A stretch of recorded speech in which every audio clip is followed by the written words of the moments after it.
Pass the samosas, Patlu. I'm starving.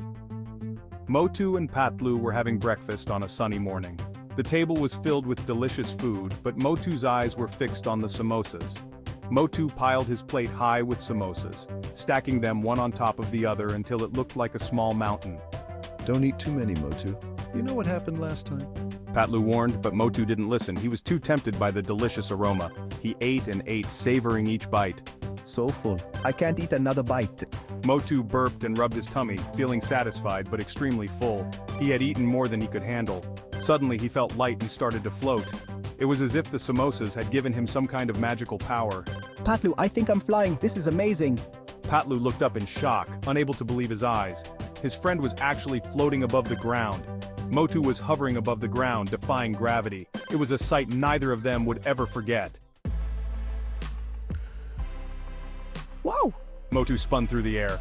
Help me, Patlu. He cried, laughing. Patlu grabbed Motu's leg. Hold on.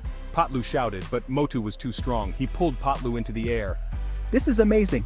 Motu cheered as he flew out the window. Patlu held on tight, his eyes squeezed shut. Motu, come back. But Motu was gone, soaring through the sky. Motu flew over Furfuri Nagar, zooming past buildings. People stopped to stare. Look, it's a flying samosa. A little boy shouted and Motu laughed. He did a loop-de-loop. Suddenly, Motu bumped into a flock of pigeons. Feathers flew everywhere. Motu spun out of control and crashed into a market stall, sending fruits and vegetables flying. Oh dear. Motu said, feeling a little dizzy. Dr. Jhatka, Motu's flying. Flying, you say? Patlu told him everything. Dr. Jhatka began tinkering. I have just the thing. He held up a giant net attached to a funny-looking backpack. This will bring Motu down safely. Patlu put on the backpack. Now go get him. Patlu chased after Motu, his eyes fixed on the delicious samosa in Motu's hand. He ran through the park, dodging startled squirrels and leaping over park benches. The park was bustling with activity, but Patlu was determined. He even climbed a tree to try and catch Motu, who was now swinging from branch to branch like a monkey.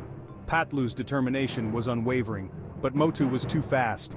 He zipped through the air, evading Patlu's every move with ease. He zipped through the air, leaving a trail of samosa crumbs behind him. The crumbs sparkled in the sunlight, creating a glittering path. Patlu's frustration grew as he saw the crumbs disappearing into the distance. Suddenly, a swarm of bees appeared out of nowhere. They were drawn to the sweet aroma of the samosas. They buzzed around Motu, attracted by the smell of samosas. The bees formed a cloud around him, making it hard for him to see. Motu screamed and flew faster, trying to escape the bees. Then Inspector Chingam appeared, his eyes wide with alarm. Stop flying, Motu! You're causing a disturbance! The inspector's voice boomed through the park, but Motu was too panicked to listen. The chase was on. Patlu, Motu, the bees, and Inspector Chingam all raced through the park, creating a whirlwind of chaos and excitement. The great samosa chase had everyone on the edge of their seats. Patlu finally caught up to Motu. He threw the net with all his might, hoping to catch his friend before things got worse. It landed perfectly on top of Motu, trapping him just as Patlu had planned. Motu struggled for a moment, but the net held firm. Slowly, Motu floated back down to the ground, the net acting like a parachute. The descent was gentle, almost serene, as if the universe was giving him time to reflect. He landed with a soft thud, the impact barely noticeable. Motu looked around, relieved to be back on solid ground. I told you not to eat too many samosas, Patlu said, his voice filled with concern and a hint of frustration. You never listen! Motu rubbed his tummy, feeling a mix of embarrassment and regret. He knew Patlu was right. I learned my lesson, Motu said, his voice filled with newfound determination. No more overindulging.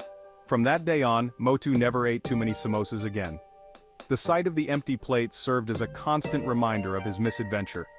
He realized that even though flying was fun, it was more important to listen to his stomach and avoid the discomfort that came with overeating. And to his best friend, Patlu, who always had his best interest at heart.